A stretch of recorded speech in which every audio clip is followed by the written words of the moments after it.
going on, everybody? Kennybombx is in the building, and after the most recent patch, what could be a link to Brock Lesnar being added may have been found in WWE 2K25, with the Beast making his big return to WWE TV.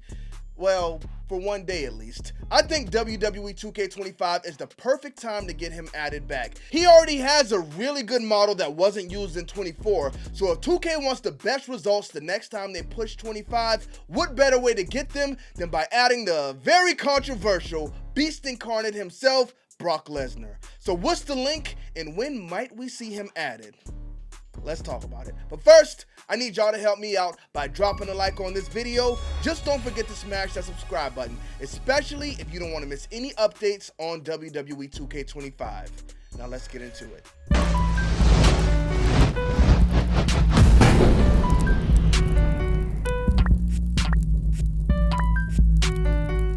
Run, boy, they coming on. Now, a lot of people have been holding on to hope, waiting for the day that Nikki Bella and Goldberg are officially confirmed for WWE 2K25. But me, personally, there's one name I want to see added to this game more than anybody else, and that is the Beast himself, Brock Lesnar. Now, I know a lot of people aren't going to like that, but y'all got to understand, we are in America. We are all innocent until proven guilty in a court of law. But with that being said, I was perusing the internet, as one usually does, and I came across something that I found very interesting. Very interesting because there was a lot of things found in that last patch.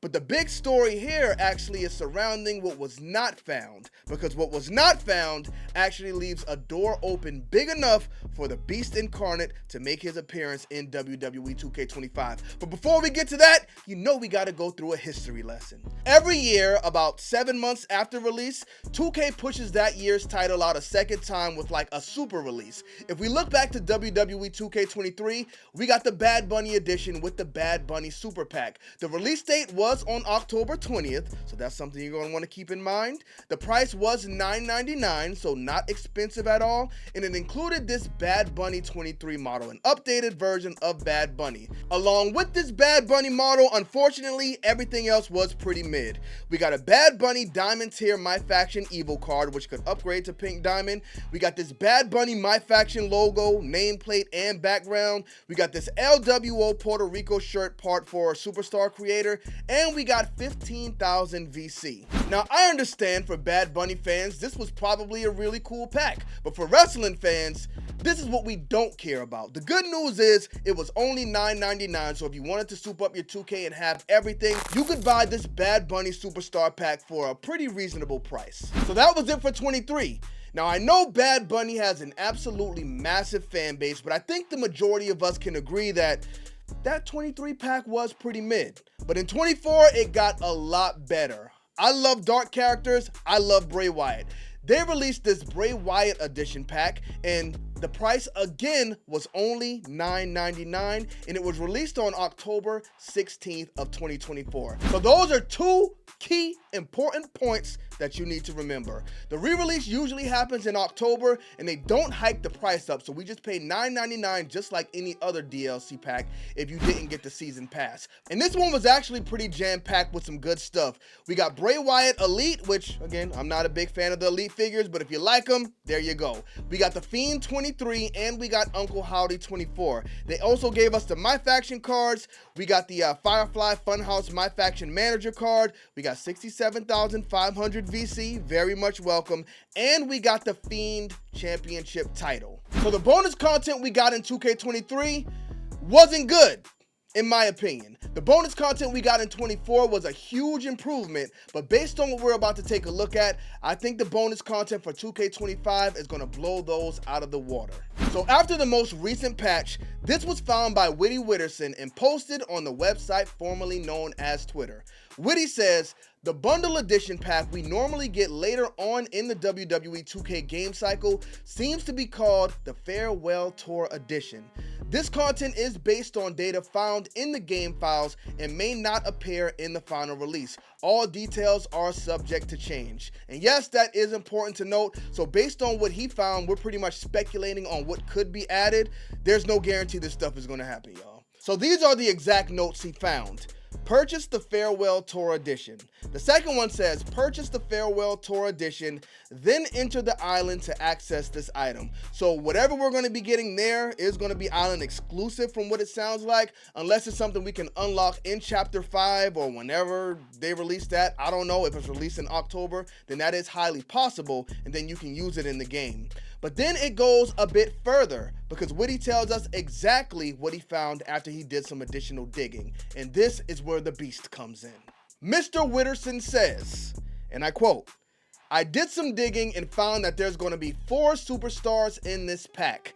I have managed to identify 2 out of 4 of them. R-Truth, unsure of which version." Now this one is pretty interesting because there's a few different R-Truths they can go with here.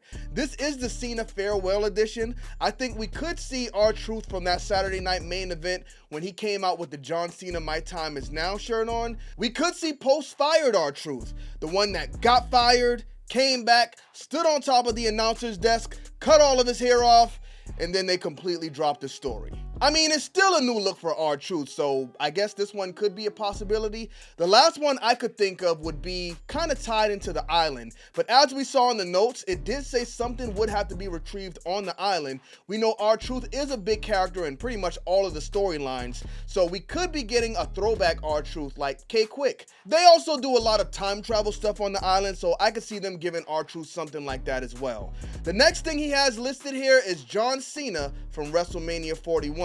I mean, it's an update, but at this point, a John Cena attire is just that, a John Cena attire. WrestleMania 41, black shirt, black armband, black trons, heel John Cena. We never need to see it again. He also has listed here John Cena 03. Now, this is more of what I'm talking about. Basic Thugonomics, my favorite John Cena we ever had, so I would say this is definitely going to be a welcome addition. Now, the last one, as y'all could see here, he has question marks. Whitty says there would be 4 superstars added in this pack, and he found 2 of the 4 stars.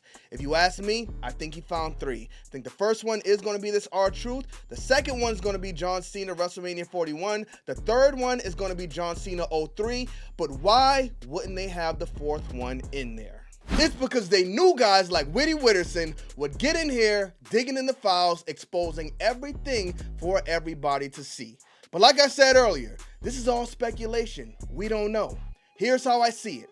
Brock Lesnar is going to be a huge part of John Cena's farewell tour. So if this is going to be a farewell pack and you have a premium Brock Lesnar model that was not used in 2K24, why not officially use it here to surprise everybody in WWE 2K25?